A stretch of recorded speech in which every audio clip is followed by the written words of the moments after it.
For over a decade, the Zen Parenting Radio podcast has been sharing self-awareness, mindfulness, and how we can better understand and relate to our children. The hosts, Todd and Kathy Adams, share the most up-to-date research about parenting and personal growth, while also sharing their personal experiences.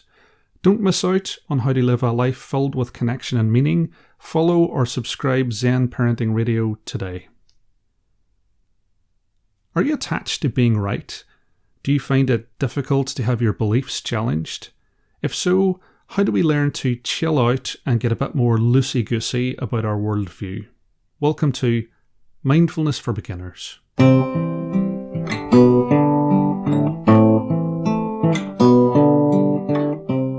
Hello my friend, I hope you're happy, I hope you're peaceful. It's your old pal Sean with another steaming bowl of spiritual Irish stew. If you're enjoying the podcast, then I invite you to become a supporter of the show on Patreon. The link is in the description. There's lots of exclusive content there. Please do check it out. King Gustav III of Sweden was, it's fair to say, an odd chap. Dressing up as a pirate, trying to regulate hats, he was unusual even by the standards of 18th century monarchs. But top of the list was his love-hate relationship with coffee, which I can very much relate to. Gustav drank coffee himself, but believed vehemently that coffee was dangerous to people's health after reading a post on Facebook. No, he read a paper by a French physician called Châtelet, which speculated that excessive coffee consumption might be harming the population. He levied heavy taxes on coffee and even tried banning it, but nothing would stop the Swedes from enjoying their daily cup of joe. His courtiers even pointed out to him that his subjects going out for coffee to socialise rather than alcohol was probably a good thing. So Gustav decided to test whether he was right or not, and found two brothers who were due to be executed. He reduced their death sentences to life imprisonment if they agreed to be part of his experiment. One brother would drink 3 pots of coffee every day, the other 3 pots of tea, which, if you're going to have a life sentence, sounds like a pretty civilised way to go about it. Of course the brothers agreed, why wouldn't you? And the experiment began. So, did the coffee experiment change Gustav's beliefs about the health risks? Well, sadly not. Gustav wasn't hugely popular, mainly due to him picking fights with Russia and trying to centralise power.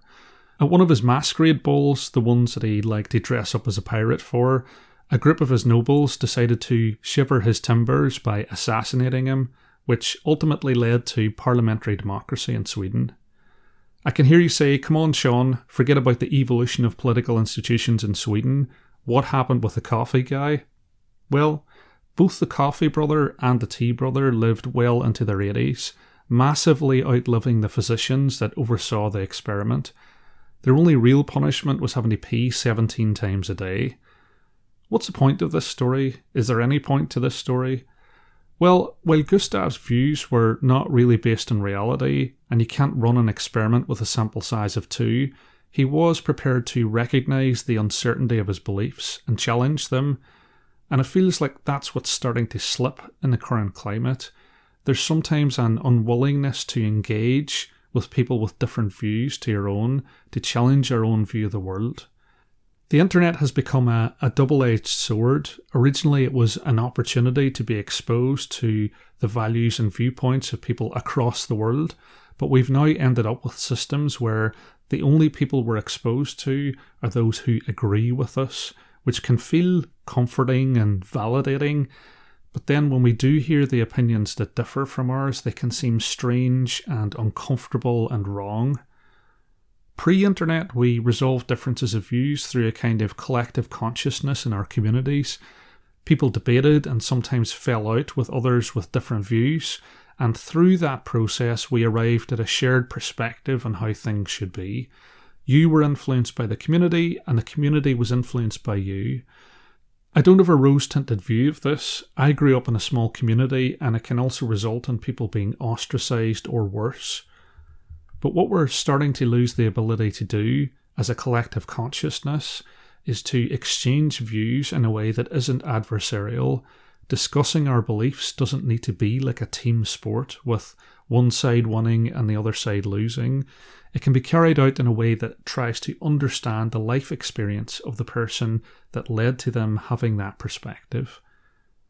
Thich Nhat Hanh had a hugely helpful phrase for navigating this. He used to say, "You might be right," meaning that he accepted the possibility of the person he was talking to being correct and him being wrong. Now, if someone shared extreme beliefs with me, I wouldn't use that phrase, but 99% of discussions aren't that black and white. In most exchanges of views, telling someone you're just wrong, get over it, isn't going to change their mind, just like it wouldn't change ours. You can change someone's views more effectively by listening and asking questions to understand how they came to that belief, being genuinely curious, rather than probing for that moment where you can say, "Ha, I got you, you're wrong," which we're all guilty of sometimes. And you never know, through understanding another perspective better, you may change your own belief. Thich Nhat Hanh was very clear in his writings that we should not become attached to what we believe in. And this is something that I've been working on over the last few years. In the past, I've found someone challenging my beliefs as threatening and would get defensive. Learning to say "you might be right" was difficult, and I'm not afraid to admit that I would say it through gritted teeth at times. We tend to see our beliefs as fixed and permanent. It's sometimes seen as a good quality in a person if their values are written in stone. But if you think back to your early childhood, I'm sure you can think of many things that you believed in that you're probably slightly embarrassed about now. I used to believe that the Stone Roses were the greatest band of all time, and I'm still 100% correct about that. But it's important to recognise the impermanence of our beliefs. Just as some of our youthful ideas seem wrong to us now, the version of us in 20 years will see our current beliefs as naive. If we can see that they evolve over time, then we can get less defensive when we're challenged. And people are more likely to listen to your point of view if you're comfortable with being challenged on it anyway. Even if you're unhappy with what most people believe on a subject, you can remember that the collective consciousness is also impermanent and will shift over time. Sweden rescinded the ban on coffee a few years later, and the country's become one of the world's top consumers, even having a break in their day called fika for a cup of joe and a pastry with friends. Fika is such an integral part of Swedish culture. It's both a noun and a verb, so you can fika in work, fika at home, fika in the woods. For the 3 Swedish people who listen to the podcast, please do email me and tell me everything that I got wrong in this episode, because of course, you might be right. So let's sit together for a guided meditation on the body. I'm going to start with 3 sounds of the bell and the usual settling in introduction.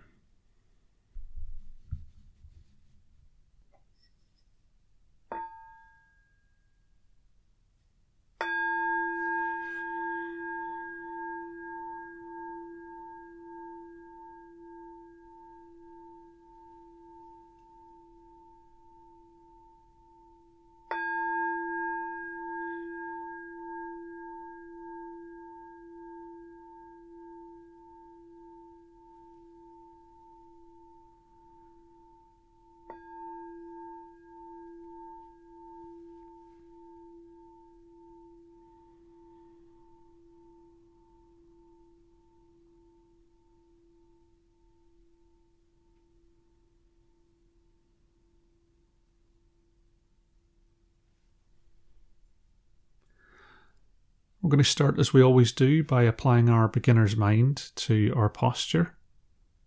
And I would invite you to imagine that you have a thread attached to the crown of your head, and it's gently pulling you upwards into an upright position, your spine like a stack of coins, your heart raised upwards and outwards, your hands comfortably in your lap,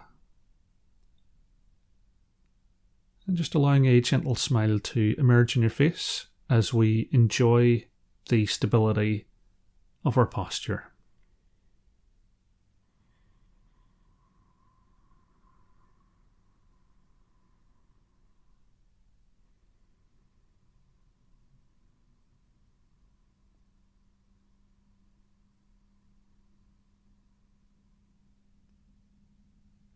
expanding that spotlight of awareness to your entire body.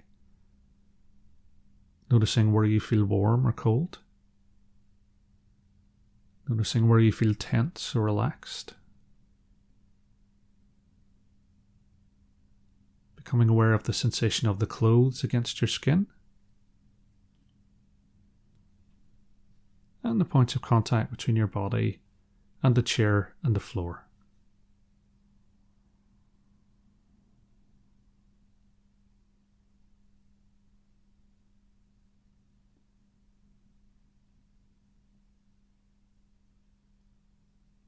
Shifting our awareness to our thoughts and feelings. And as we go through the guided meditation, just noticing each thought as it arises, and that might be an anxious thought about tomorrow. It could be a happy thought about today, or a sad thought about yesterday. Just sitting with each thought for a moment, allowing it to leave, and gently, and without judgment, bringing your attention back to your breath.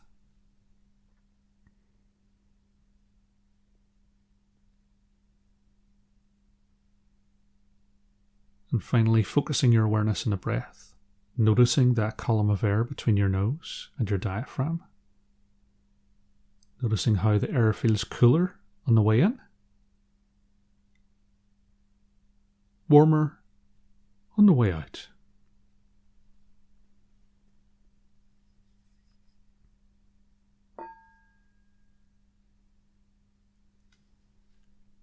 Breathing in, I know I am breathing in. Breathing out, I know I am breathing out. In, out.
Breathing in, my breath grows deep.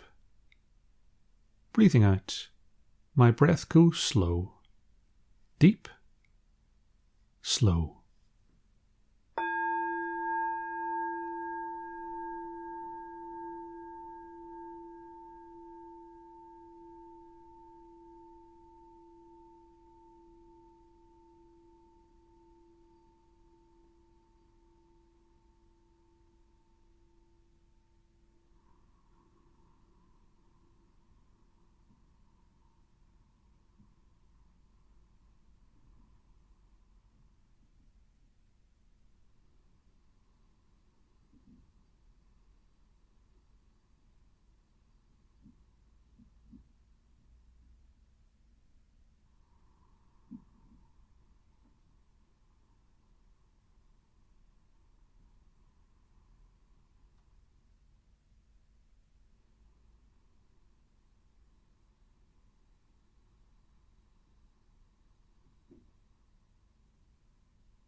Breathing in, I am aware of my body.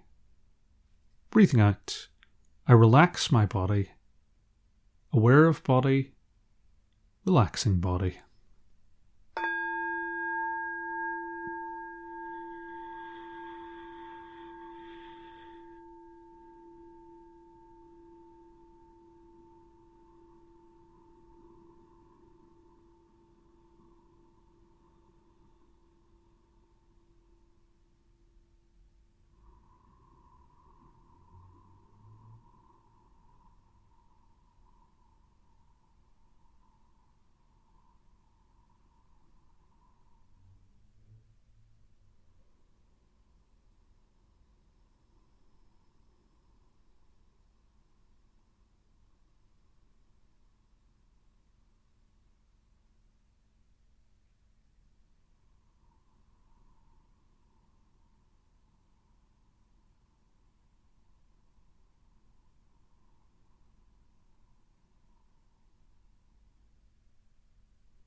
Breathing in, I calm my body.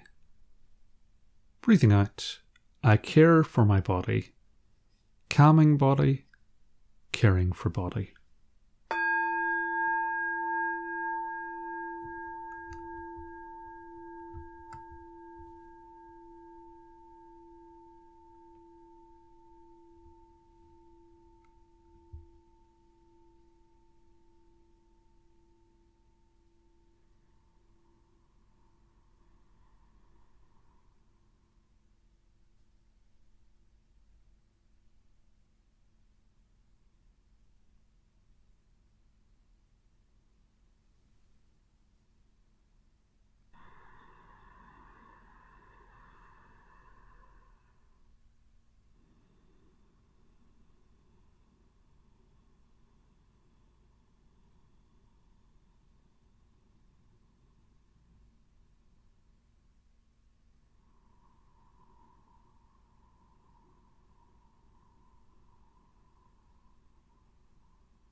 Breathing in, I smile to my body. Breathing out, I feel ease in my body. Smile, ease.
Breathing in, I smile to my body. Breathing out, I release the tensions in my body. Smiling, releasing.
Breathing in, I'm aware of my stable posture.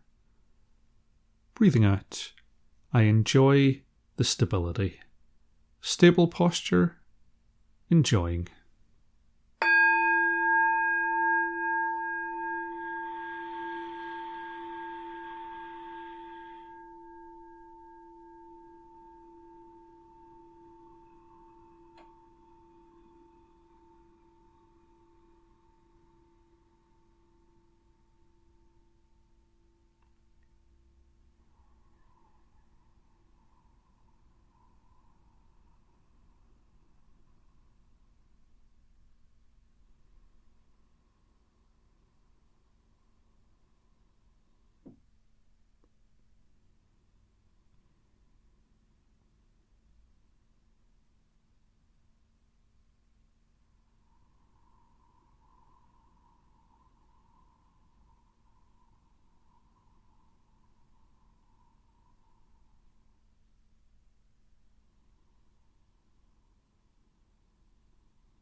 Breathing in, I feel joy. Breathing out, I enjoy peace and happiness. Joy, peace and happiness.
And as we reach the end of that guided meditation, taken from Thich Nhat Hanh's Blooming of a Lotus, 2nd edition, just taking a moment to notice any changes in your body, any areas of relaxation, any areas of discomfort, and just taking a moment to stretch those or massage them, just whatever your body needs.